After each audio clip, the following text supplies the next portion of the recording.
on se retrouve aujourd'hui dans le book haul du mois de mars et aujourd'hui je suis super fière parce que j'ai vraiment un petit book haul à vous présenter et franchement c'est une petite fierté. Sachez que pour le mois d'avril normalement ce sera pareil, à moins que je cracouille un peu mon slip là en fin de mois, mais il n'y a pas de raison. Donc je suis particulièrement fière de moi parce que j'essaye vraiment de me tenir à j'achète que les livres qui sont vraiment, que je veux vraiment acheter là.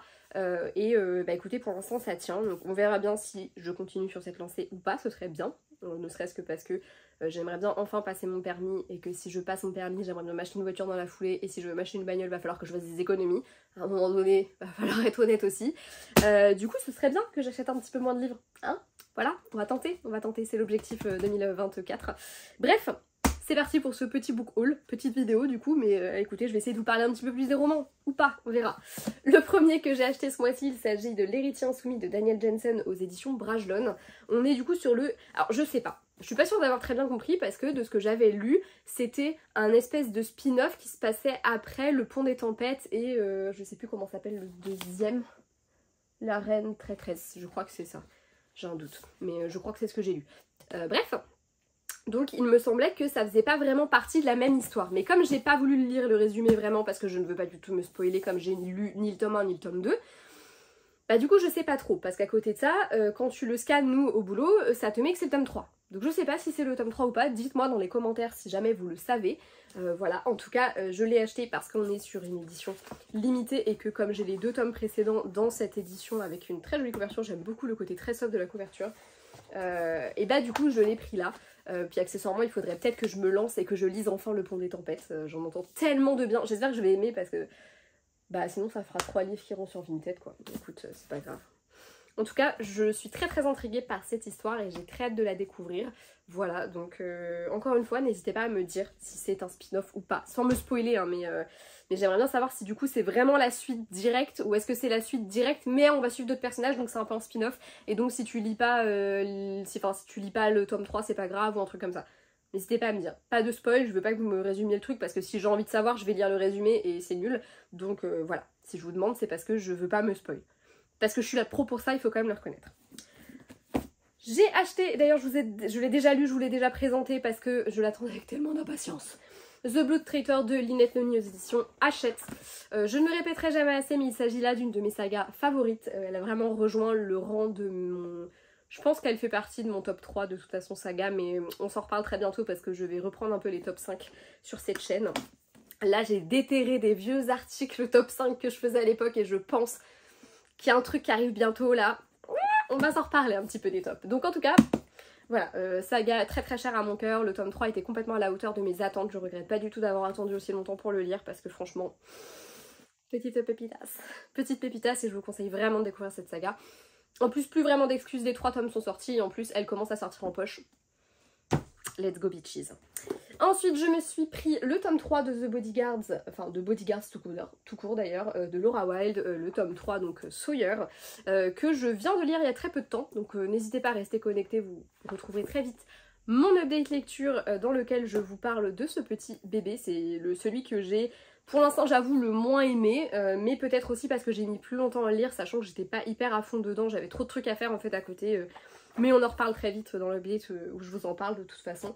Et malgré tout très contente de retrouver nos petits bodyguards, d'autant plus qu'après la fin du 2 t'as qu'une hâte c'est de te jeter sur le 3.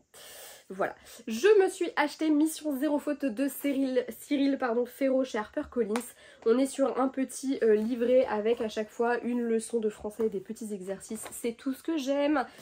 Puis bah là comme je partais en vacances je m'étais dit oh, vas-y ça me fait l'occasion de partir avec quelque chose et des petits jeux entre guillemets à faire. J'adore le français, j'adore les exercices de français, franchement des fois j'aimerais bien m'acheter un cahier de vacances spécial, enfin même pour enfants en fait avec des exercices de français parce que j'adore ça. Donc bah écoutez, j'ai tenté, je le trouve plutôt sympa. Après je trouve que des fois il est mal foutu parce que du coup ça te dit qu'il faut corriger des trucs mais t'as pas la place pour corriger, ce que je trouve un peu con. Mais sinon à part ça c'est plutôt sympa et ça te permet de voir vraiment beaucoup de choses avec plein de types d'exercices différents, donc franchement c'est très sympa. Et il se vend super bien puisqu'il était tombé en rupture, il vient seulement de revenir en stock éditeur, donc ça veut dire ce que ça veut dire. Ensuite je me suis acheté 2 petites romances, la première il s'agit de Sin Series, le premier tome Last Resort de K. Bromberg aux éditions Hugo Poche. Fait très drôle, je connaissais pas du tout cette série, j'en avais jamais entendu parler, je l'ai trouvée sur Vinted, elle m'a pas mal intriguée, mais flemme de dépenser 40 balles pour 4 tomes que je vais peut-être pas lire.